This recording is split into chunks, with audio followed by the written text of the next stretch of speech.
Seiring berjalannya waktu, Aska telah menguasai sepenuhnya ilmu bela diri kuno, pengobatan kuno dan ilmu strategi perang yang dia pelajari dari buku ajaib tersebut.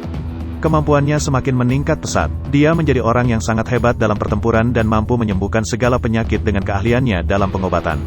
Setelah menyelesaikan sekolahnya di universitas dengan baik dan dengan tidak menonjolkan diri karena takut membuat mereka yang mencari keberadaan Aska mengetahuinya, Aska berusaha low profile. Hari ini Aska baru saja lulus kuliah. Saat dia pulang dari acara wisuda kelulusan dengan ibu asuh dan teman-temannya, di tengah perjalanan terjadi kecelakaan antara mobil mewah dengan bus transportasi umum. Tanpa pikir panjang dia menolong korban yang terjebak di dalam mobil. Sementara asap terus mengepul di bagian belang mobil tersebut. Saat dia melihat ke dalam mobil, ternyata di dalam mobil seorang wanita muda dan cantik tak sadarkan diri tergeletak dengan kepala belakang yang berdarah.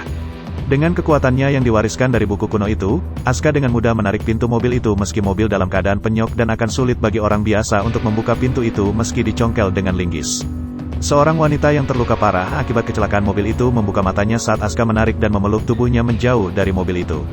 Selang beberapa detik, mobil itu meledak dan terbakar dengan api yang sangat besar. Dia menatap Aska dengan penuh terima kasih. Tapi karena keadaan kepalanya yang terluka, akhirnya dia tak sadarkan diri lagi. Dengan kekuatan dan kemampuan pengobatan Aska saat ini, dia mampu melihat menembus kepala wanita itu dan dengan jelas melihat pecahan kaca yang hampir saja menembus otak belakangnya.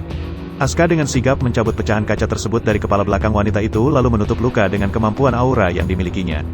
Sungguh ajaib, kulit kepala dan daging itu seperti tidak pernah terluka sebelumnya. Kemudian wanita itu tersadar dan menatap Aska dengan senyum di bibirnya yang menawan, memperlihatkan gigi putihnya yang tersusun rapi dan bersih.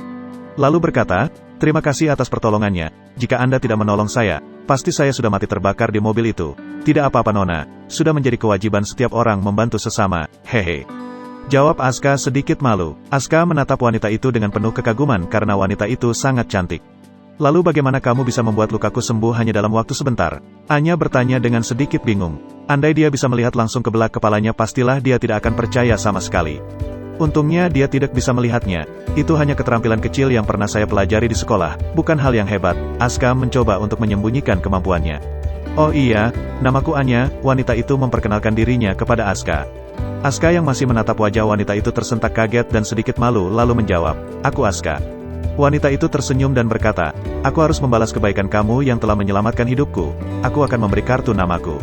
Anya berkata sambil memasukkan tangannya ke dalam saku samping blazernya, namun dia terlihat bingung karena kartu namanya memang tak pernah disimpan dalam sakunya melainkan di dalam tasnya yang berada di dalam mobil yang sudah terbakar.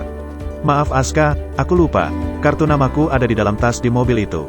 Dia mengucapkan maaf dengan sedih di wajahnya. "Tidak apa-apa Nona, aku tidak membutuhkannya. Sebaiknya Nona saya antar ke rumah Nona, di mana alamatnya biar aku panggilkan taksi," kata Aska. Anya sangat senang bahwa Aska mau mengantarkannya pulang karena selain Aska adalah pahlawan penolongnya, dia juga sangat tampan dan punya kemampuan.